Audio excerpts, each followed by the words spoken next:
Jay here for Stretford, Paddock, and this is the Everton Premier League preview. Joining me are my two favourite co-hosts, Casey Evans. How are you doing, Case? I'm good, thanks. How are you, Jay? I'm all right, man. It feels like I've not seen you for ages. No, yeah, I've just been drifting around.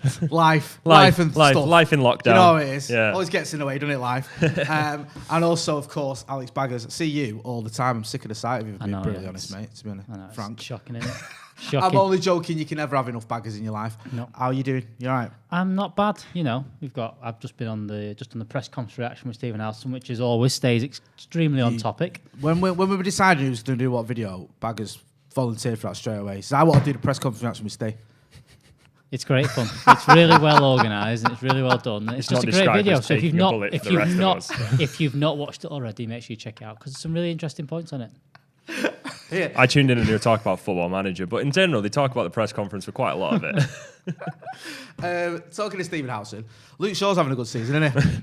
He is. He definitely is. And I think that I was talking with you before the last game about who's undroppable in this team. And I think that we've said Harry Maguire's up there, Bruno Fernandes, Paul Pogba in certain games is definitely agreed. It's nothing but given. facts. But I think Luke Shaw is now at that level, which I think if we'd have said that 2 months ago, I don't think anyone would have thought he would be so far ahead of Alex Telles in terms of the pecking order at Manchester United, being able to do so much going forward. I do half agree with Steve in the defensive things. I still think there is issues with Luke Shaw. I think that's a fair comment. But he's been fantastic going forward. He's been showing the work rate that I think we've all been... Because I think that's the thing that's frustrated everyone with Luke Shaw is that it's not been the work rate that's been there. He's been jogging here and there. He's not been bursting forward. But now he's added that to his game again. He's playing very, very well at the minute. Casey, do you feel with Luke Shaw that we're reaching pre-injury levels in terms of performance? Because I think before that PSV injury, what was it, 6 years ago now almost, was it? Yeah, probably. Yeah, I thought he was fantastic. I thought he was arguably our best player. I know that might sound like a bit, hyperbole, but I do. He was that good. I mean, it wasn't saying much on the Louis van Gaal. The football had become pretty turgid, but he was very good. I've always been reluctant to say he's reached those levels yet, but where do you stand on it? Do you think he might be basically playing his best that he's played for Manchester United? I don't think Luke Shaw will ever reach those levels. I feel like it's quite the same situation to Antonio Valencia, I'd say. Like, Antonio Valencia had that season where he would go past everyone and he was like an unstoppable force on the right wing. Yeah. And then when he broke his leg, he just never... I think there's always going to be a slight hesitation with Luke Shaw. Right, and yeah, I think he's playing fantastically well. And obviously, he is undroppable. And I agree with Steve and Alex, again, with the work rate. But I feel like when we've talked before on watch-alongs and previews and stuff like that, about how Alex Telles hasn't really shown that he has the defensive attributes that much. And agreed. He's probably the best crossing coach we've ever had. Like, if you look at it, he's managed to turn Wan-Bissaka and Luke Shaw into people who actually get assists and going forward. But I think Luke Shaw is showing that he is a viable option long-term at left-back. I think if he keeps that work rate up, then there's no reason for him not to stay in the team. And I feel like he isn't doing anything completely and utterly terribly wrong, a la Phil Jones or sort of thing, where you're like, oh yeah, he's playing really well, and then boots it in his own net, and you're like, what is going on? Like, there's nothing happened yet where it's been terrible. Not terrible. There's a ringing endorsement, but I know what you mean. I get where you're coming from. I think Luke Shaw suffers sometimes because he's one of those players, because of his physique, when he's not in the right position and when he's jogging back, it looks worse because of the way he's built. You're like, look at him. Do you know what I mean? But I do think he is ironing those sort of flaws in his game out, and he's been much improved. I'm sort of with you guys as well. I think there's another level he could get to. I think there's still a little bit, and I might be being overly harsh there, but do you know what? This is where we're at now. We're in a title challenge, and we have to be sort of striving for perfection. We're not just like, oh, it'll do. We've got to keep pushing ourselves. And Luke Shaw, to be fair, has pushed himself. We had a great interview with James Cooper from Sky Sports on the Tier 1 podcast, myself and Ronaldo Brown. If you get a chance to check that out, and he was singing Luke Shaw's praises because of the fact Luke Shaw has had such a tough time of it with so many managers. Now, you may say, well, some of that's his own doing, but Jose was like, threw him under the bus. Yeah. I have to think for him. He's awful and all this other stuff. He had the injury under Van Gaal, which, it wasn't necessarily Van Gaal being harsh on him, but he had to cope with that. And he's come through it all. One player who's not really had to come through anything, has just sort of flown through his entire career because he's absolutely amazing, is Edinson Cavani. And it seems like we've got a pretty decent Edinson Cavani as well, because I, for one, was worried that we may have a twilight of his career, not that good, sort of almost on his holiday type retirement village. I Cavani, think we've not got that, have we? No, people were looking at him as maybe people comparing him to Falcao. Maybe he's not quite done it, and the injury's going to catch up to him. Also, people were saying we got Ighalo in last year to play the half a dozen games he played. Is that what Cavani's going to do? Is he just going to play half a dozen games but be a little bit better? But he's come in and just shown that. I think it shows that Ollie likes an out-and-out number 9 that does the traditional things well, that heads the ball, that links up play. But also, I think the level of Cavani is just, he's been head and shoulders above where I thought he was going to be. With his fitness, his work rate, with his overall contribution, you could kind of think that maybe he's just going to be a poacher and score a few goals and that'll be it. But even before he scored a goal against Southampton, he was so good in terms of linking up play, dropping in, the work rate he's putting in. He's a fantastic footballer, and I think that he's got another one about being undroppable. I think he's pushed himself ahead of Anthony Martial. I think that he has to start in games, whether that means Martial plays on the left and Rashford on the right on certain games. But I do think that Cavani needs to play as many games as his body will allow him to do. We're going to get to Predicted 11 shortly, but Casey, like Bagger said, is he almost undroppable now, Cavani? Do you think like he has to start in that number 9 position, or do you think there is still a debate on whether Anthony Martial should be preferred? Yeah, I think he's undroppable. Like, well, short answer. Yeah, there we go. No, yeah. Feel free to elaborate. I mean, I'll feel free to elaborate. Yeah, let's go on. I feel like he offers a lot more, and you've seen glimpses of Martial kind of picking it up. Like I thought against Southampton, Martial kind of finally realised that you don't have to always have the ball to feed to make an actual opportunity for yourself. And I feel like that's something that Cavani always does. He's always running into the box. He's always making a nuisance of himself. You've seen it with strikers before that we've had and forwards before.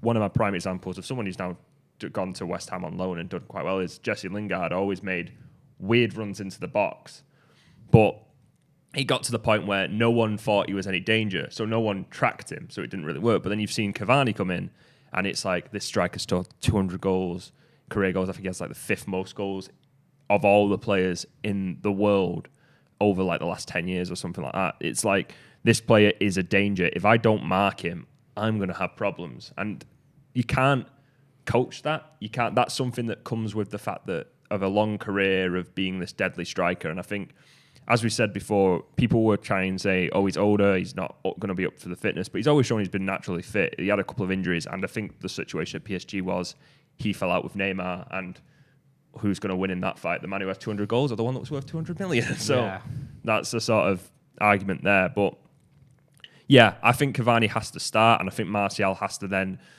take his time and take his chances when he's given a chance in the team to prove that he can be the long-term successor once Cavani leaves, either the end of this season or the season after that. No, like I said earlier, I've been massively impressed with Cavani, and I think he's undoubtedly the best South American striker to ever play in the Premier League. Now, the 9-goal thriller at Southampton sort of come on the back of what's been a patchy sort of run, because there was some drop points in there that we shouldn't have dropped. There was a great result, obviously, against the Scousers in the Cup, a hard-fought 3 points against Fulham at Craven Cottage, but the loss at home to Sheffield United was absolutely disgraceful, and the draw at home to Arsenal was a bit underwhelming. How do you Casey, I'll stay with you. How do you sum up United's sort of form? Do you think that this sort of run we've had is okay, or do you think we need to improve a little bit? And that was what we were doing with the 9-0 at Southampton. Do you think we've just sort of got to pick it up a little bit now? It's always weird with United. Or keep it going, sorry. Yeah, it's always weird with United, because I feel like even when we were on a good run of winning, I would have said we blew hot and cold. Yeah. And you could kind of see that eventually there was going to be a scenario. A lot of fans, obviously, we got the whole momentum, and we're top of the league sort of scenario. Like, everyone was happy with that, and that's generally the case in general. I would say I was also in that camp, but you saw the problems there, and you saw that we can't keep going behind and hoping that we'll come back, because one of these days it's just not going to go right for us, and it might be a problem. We can't just keep conceding these easy goals, and we can't see. And that's what we saw against Sheffield. We saw, obviously, a goal that has since been not said that it should have stood, and then we should have had a goal that should have stood. That's a problem. But the fact is, in the case of the game, we we let them into that scenario. And VAR, you can't always rely on it, as we've seen in countless scenarios. I mean, there's times when it's great. There's times when you want to go to Stockley Park and punch a man in the face. But yeah, and the game against Arsenal and the game against Sheffield was those examples of where the things that usually go right for us didn't go right. We didn't concede against Arsenal, but we had those chances and we just didn't put them away. And then Southampton, a lot of things went right for us. Scored every chance. Obviously, no one can calculate someone doing a horrific challenge like that, obviously unintentionally, in the first 78 seconds. Well, obviously unintentionally. Yeah, I mean, I'm Obviously. yeah, obviously. Like, I'm going to say, but you can't account for someone getting a red card in the first 78 seconds of a team that completely relies on the midfield to press everyone. No. To be fair, I don't think he did do it deliberately. Baggers on the 9-0. I mean, just looking at that, how much can you look into that? Because as Casey's already pointed out, they were down to 10 men almost from kickoff. They already had 8 players missing. By the time they got the second lad sent off, it's almost done anyway. That doesn't really count. But can you look at it and go, this is it, United are flying, we're at the best? Or can you look at United just took advantage of a very poor team or a very sort of decimated team with 10 men? Or how do you judge that result? I think it's a bit of both, to be honest. I don't think you can fully judge it on our performances on that. I do think there was a blip in the games previous. I think that the Arsenal game being 0-0, I think if you'd have won the Sheffield United game, you kind of go, okay, Arsenal on a bit of good form, that's fine. You know, we played okay, we should have probably taken the chances, 0-0, move on. But I think the Sheffield United game changed the mood around that. And then the 9-0, I mean, you can't completely write off and say we weren't we should have done it, because it's only happened 3 times in Premier League history. It's weird, isn't it? Because I almost feel like, not by United fans, but by football world in general, it's been like dismissed a little bit. Yeah, like how good that is. I mean, you're taking it because they lost. Sorry, just one sec. Yeah. Well, because they lost 9-0 previously, not previous game, but they have lost 9-0. People go, well, it's happened before, but it's happened, like you say, it's happened twice in the history of the Premier League, and yet we don't seem to be getting the credit we deserve. I mentioned in the press conference reaction that Ollie's done well in playing it down, saying, look, they were down to 10 men and all that, and I said that look, he didn't need to play it down because the media have done that for us. I think to come in after that game, and for as bad as the decisions were in that game, they weren't horrifically bad, and the worst decision was at 6-0 down. That's when the bad decision with the red card was and stuff. But they should have been going on and saying how good those 9 goals were, how good the cross was from Luke Shaw and Wan-Bissaka's finish. That wasn't anything to do with having 10 men on the pitch. The goal, the header that Cavani scored, the unbelievable strike that Scott McTominay had, the way we scored so many different goals, how Anthony Martial did things that he hasn't been doing for a while, which is taking the ball, having a good touch and finishing clinically. He's been struggling against 11 men, 10 men, 9 men. He's been struggling for a while against that. That should have been the focus after that game. Yes, Southampton have gone through a bit of a bad time in that game, having so many injuries and stuff. But Manchester United to score 9 goals, 9 very different goals, created by all different players, from crosses, from working it through, is an unbelievable achievement, whoever you play. You know, there's teams gone and played. Tottenham went and played Marine in the FA Cup this year, who were part-time builders and stuff. They didn't win 9-0. So, I mean, plus Southampton aren't like, they're not going to get relegated, are they? No. They're not like, this isn't Swindon in 1994 or whatever, or Derby in 2000 and whenever it was, 7. This is a decent Premier League time, albeit with injuries, but they've still got, like, Danny Ings, Jamie Ward-Prowse, a couple of other players. So, I don't know, am I being a little bit sensitive and thinking no one's giving his credit, or do you think we're just, I mean, there's a degree to take it, because it's taking advantage of someone with injuries. And when you say taking advantage of someone with injuries, that's usually City battering them 5-0. That's what people usually say, oh, City have done a good job there, they've beaten 5-0 and sort of thing. And then you don't, like Bagger said, you don't get 9-0s all the time. Like, there's only been 3 in the Premier League history. And also, people are saying, oh, well, they went down to 10 men or they went down to 9 men. It's like, how many games have you seen with 10 men where, not like, but in sort of that scenario where it's been like 2-1 or it's been a draw? Or they shut up shop. Or they just shut up shop. And they make it very difficult. The problematic situation that United took advantage of was the fact that they went down to 10 men and he just didn't change anything. He literally just kept the team the exact same and was like, this'll work. And it got to madness. 5 or 6 0, and it was completely the same. And then he got another person sent off and he was like, okay, now I should probably make a sub. And it was like, you probably should have took a striker off. Like, yeah. Yeah, he had a midfielder sent off in the 78th second and just went, sod it, it's fine. It's fine.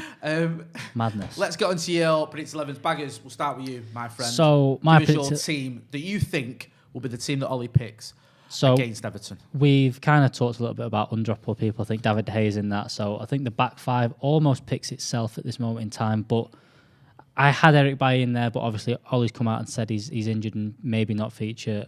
Maybe he will play. But I think Lindelof, Maguire, Shaw and Wan-Bissaka as the back four. Yep. I've kept Fred and McTominay in there just because he played Fred and McTominay at Goodison Park. And I think that in any slightly bigger games, he's lent towards that. I've then got Pogba, Bruno and Rashford in behind Edinson Cavani. That could be a diamond. That could be the three as it is. I'm hoping Marcus Rashford on the left-hand side, so he's up against Seamus Coleman, who's a little bit older now, and you can get him behind. I think that's where it'll kind of hopefully go to. But whether that'll be a diamond with two up top, all that kind of formation, we'll wait and see. But I think that's probably going to be it. Martial, again, not making the team. And I wouldn't be surprised to see Nemanja Matic if there's any sort of doubt on Scott McTominay. But I think that McTominay and Fred is his go-to in any kind of big-ish game, any team that's playing well. He reverts back to Fred and McTominay. I think he'll do that for this weekend. No, I like that team. The only sort of quibble I know where you're coming from. I know that's the way it's on the graphic. Is I prefer Marcus on the left, and I think he's much better. But you mentioned that when you were running through your team. Casey, what have you got for us? I think I've gone completely unchanged. Yeah, I've gone with the exact same team that we played against Southampton. I think. After that pathetic result, absolutely the same team. Result. None of that team is this. None of that team played not fit to well wear the at all. shirt again. No. I would have gone maybe Bailly in terms of Lindelof, because I know Lindelof's having that thing where he's just every single 50th minute he starts holding his back, and I'm like, oh my god, that's a substitute. He's going to have to come off because someone's going to run at him like Dominic Calvert-Lewin would run at him and just make the abuse out. Oh, my back's hurting. I don't really want to jump for this. But I've gone with the same team. I think it's especially because West Ham's coming up in the FA Cup, and that kind of breeds chance for rotation. I think we keep the momentum going. Greenwood's obviously found a little bit of patch of form after the start of the season where he was kind of struggling with being out of the team and other personal issues, which obviously affected his psyche and that sort of thing. But I think that team works well. I think that team works well against Everton. Same as Baggers said, the midfield does well against it, and the pressing midfield with Allen and Gomez and that sort of thing. That's very good, and I feel like Pogba having that opportunity to come off the bench later on will probably be better against the slower defense. Second game in a row if you get your way. Paul Pogba on the bench there, Paul Labille. We'll have a look at my team now.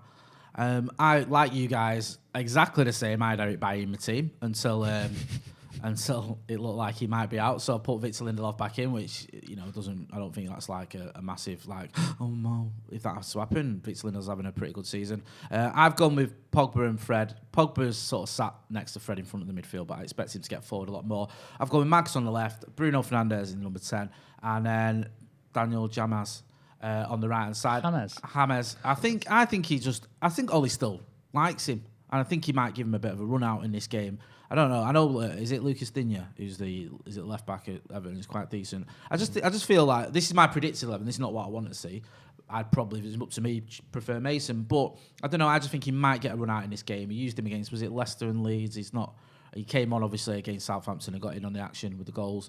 But I just think he might get a game. And I've gone with Edinson. I think he's forced his way into the team now, and he links up well with everyone. And okay, Martial's just got a couple of goals, but one swallow doesn't make a summer, as Aristotle once wrote. No, it's so I still think he's not back to his Anthony Martial best. So I've stuck with. It's Edinson. Mad that if you'd have thought of towards the end of last season that Martial's going to score 2 goals in midweek and no one wants him in his team by Saturday. No one would have thought that. It's amazing how it's kind of changed with him. But I do think there was signs of improvement against. And me and you have been saying this whenever me and you've been on a video. Still rate Anthony Martial, not giving up on him by any stretch.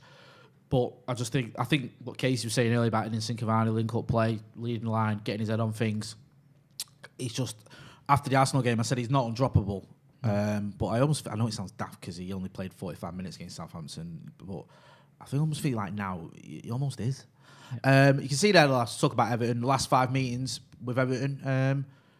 Not a bad little run. The 4-0 loss was actually a bit of a seminal moment, wasn't it? That was the one where Ollie said at the end of the presser, some of these players won't be here next season, sort of thing. He'd had enough. And everyone thought that meant like Nemanja Matic and people like that, but he ended up staying. But obviously, he shifted a few on. And then since then, we've had a couple of draws. And obviously, we've beaten them twice already this season. Everton, is it all about Casey, Dominic Calvert-Lewin? Dominic Calvert-Lewin's been playing very well. He had a bit of a dry spot, but he's kind of come back into it. As you said before, I think Lucas Digne is fantastic. I think he's really good down the left-hand side, and having a player on the pitch that pushes him to stay back is good. Yeah. And I think we've not mentioned it, but Josh King signed for him. Is it one of them? We're gonna have to put? Is that the narrative? Josh King scores against his old club. Who we were meant to sign instead of Igalo last year. I know. Remember that. In the morning, we're going for Josh King, and I was thinking it's a bit underwhelming, that, isn't it? And then by the afternoon, Viva Igalo. Yeah, we couldn't even get him, and it was like Igalo. And then I felt bad because I went on the radio and was like, "This is a joke. This is what we're doing." And then I saw all his Instagram posts and fell in love with him. I am that fickle and basic. He's done 45 Instagram stories about United. I quite like him. He's wearing a onesie with his kids. I didn't even know. I love him. He's posting about trees outside Carrington. What a lovely man. I didn't even know the Instabar could get that small for each post. That's and it was what I mean. Each one was like, there was like 100 different posts of United. Bless him. Poor Odin. We never got to say goodbye to him. I hope we bring him back for a testimonial. That'd be great, wouldn't it? Phil Jones can't have one, but Odin can. We'll go to predicted scores. Bags, I'll start with you. What's the score going to be? Don't lie to me. Tell me the truth. I'm going to go for 2-1 Manchester United. I think it's a close game. I'm worried about Calvert-Lewin a bit, especially with Bailly being out. And Twanzebe, obviously in the Sheffield United game, didn't have the best of games. No. Not the worst game. Not the worst game. And obviously the stuff that happened after that. I don't think that Ollie wants to risk him putting back into the team for quite a big game, but I think that lacking a physical presence up top against Calvert-Lewin, you saw in the game against Everton in the league, their first goal came from him winning a header up against Lindelof. That is one of my worries for this game. Is that might be. We didn't have him in a team. It might mean that Matic does get a start against Calvert-Lewin, but I am a bit worried about him. I think they'll score, but at the minute, I'm fancying us to score more goals. I think it's 2-1 United. 2-1. Casey, what are you going for? Now, I want to say more goals because the fact that I think Jordan Pickford's a terrible keeper. But He's not playing. Is he not playing? Oh, there you go. Jordan Pickford is out. Now that changes my prediction because they actually might concede less. I'm going to say 3-2 United. I think that their set pieces are going to worry us. Has left to 3-2. Can't deal with it's horrible, isn't it? 3-2. Yeah, I think their set pieces are stronger than ours, and I think that we are better probably going forward. And if it's Olsen, I think is the backup keeper. I'm going to say Olsen.